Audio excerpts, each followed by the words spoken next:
Bonjour et bienvenue dans cette nouvelle vidéo. Aujourd'hui, on va parler de la Xiaomi Mi Box S. Ceci.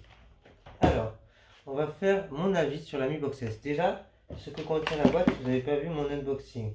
On a évidemment la Mi Box S, un câble HDMI, une télécommande qui fait micro en Bluetooth, donc pas besoin de viser, comme les infrarouges, et l'adaptateur secteur. Les sorties de la Xiaomi Box, c'est donc l'HDMI, la sortie secteur évidemment, mais aussi la 5 optique. Je ne savais pas ce que c'était avant d'avoir cette box, en fait c'est une prise jack, sauf qu'elle peut envoyer du son 5.1 en optique, comme une prise SPDIF. Voilà. Alors, pour qui est faite cette tablette? Pour les gens qui ont une télé plate mais un peu ancienne, HD, mais sans Smart TV, et qui veulent tout simplement avoir une Smart TV. Surtout par exemple les gens qui ont une 4G box, ou alors qui ont une offre fibre ou ADSL low cost comme la boîte Soch, ou bien encore la version RAID de SFR de la box de SFR, sans télévision donc, pour avoir des applications sur la télé, YouTube, des replays, etc. Quels sont les points forts de cette box? Alors on a bien l'interface qui est la même pour les Android TV, qui est l'interface pure Android TV, qui est la même dans la plupart des box Android que vous trouvez chinoises, etc. Les box à 30-40 euros, c'est la même interface, c'est une interface standard de Android TV.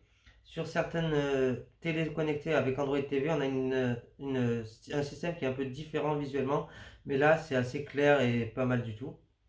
On a l'avantage de la télécommande Bluetooth, donc pas besoin de pointer comme je l'ai dit avec une télécommande laser.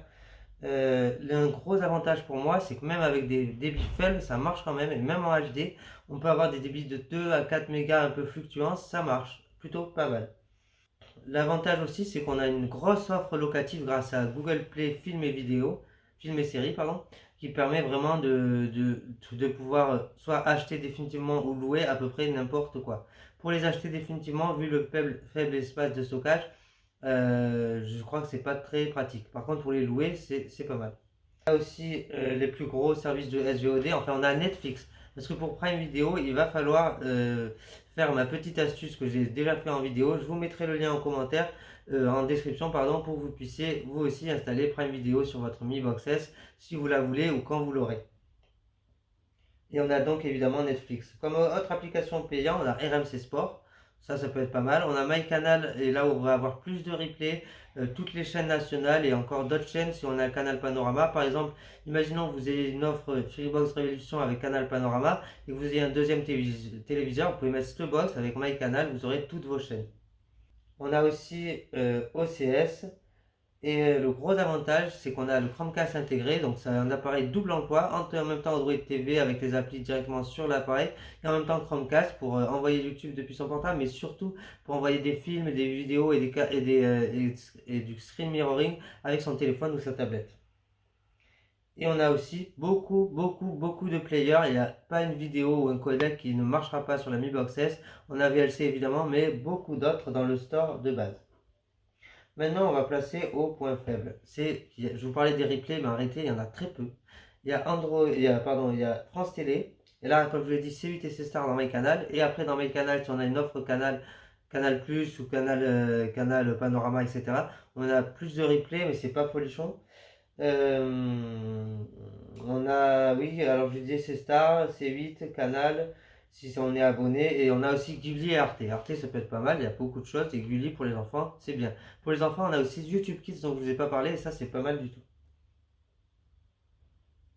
Ah oui, on notera l'absence de Bein pour les gens qui veulent du sport. On a RMC Sport, mais on n'a pas Bein. C'est un peu dommage.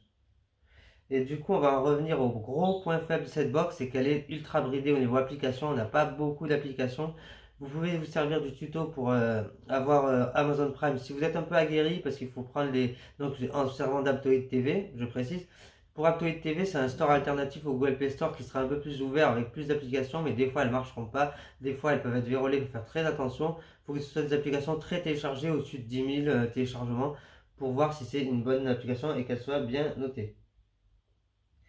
Un point faible aussi, c'est que, deux points faibles, on n'a pas vraiment d'application qui utilise les commandes vocales. On a une télécommande, mais à part YouTube et aussi TuneIn qui l'utilise, c'est tout. J'ai pas trouvé d'autres applications, hein. C'est vraiment grave, je pense. Et par exemple, les applications, hop, je vais vous montrer ça tout de suite. Ce qui s'appelle les chaînes, c'est-à-dire ces genres de choses. On a pas mal d'applications qui l'ont, mais pas toutes. Mais là, c'est plus enrichi, on en a plus. Ma conclusion, c'est que pour moi, cette box est vraiment de qualité. Je ne vous l'ai pas dit, mais on peut faire de la 4K avec. On peut envoyer de la 4K sur son écran. On a du Dolby Atmos, du DTS. Euh, les défauts, voilà, qui pourraient vraiment décevoir pas mal de personnes, le manque d'application, ou le bridage, ou alors le fait qu'il n'y a pas beaucoup de replay, ça peut jouer en sa défaveur. Pour ma part, j'ai trouvé très bien, elle correspondait à mes besoins, j'avais les replays qu'il me fallait, j'avais aussi Prime Video, c'est tout ce que je voulais principalement, et ça c'était plutôt pas mal.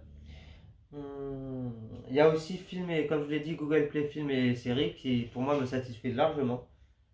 Donc pour le multimédia, regarder des films, envoyer YouTube, des films qu'on a téléchargés, légalement ou pas forcément, mais vraiment ça je devrais pas le dire, et des films en location, et du Prime Video ou du Netflix, c'est vraiment pas mal. Si vous voulez une box pour Netflix, elle est parfaite. Il y a même une touche Netflix sur la télécommande, juste ici. Moi j'ai noté que c'est un produit très fiable, il n'a pas ralenti une seule fois en ma présence. J'ai eu un bug, je dois l'avouer. C'est YouTube qui ne chargeait pas, ça m'est arrivé aujourd'hui et pendant 2-3 semaines je n'ai rien eu comme bug et ça s'est vite en allé. Voilà, bon, ben, je vous ai tout dit. Pour un budget 70 euros, c'est beaucoup mieux que le Chromecast. Pour 10 euros de plus, on a la 4K. Par rapport à un Chromecast Ultra, on a la 4K, mais qui est beaucoup plus limitée. Et en plus de ça, on a beaucoup de services qui sont indépendants du téléphone.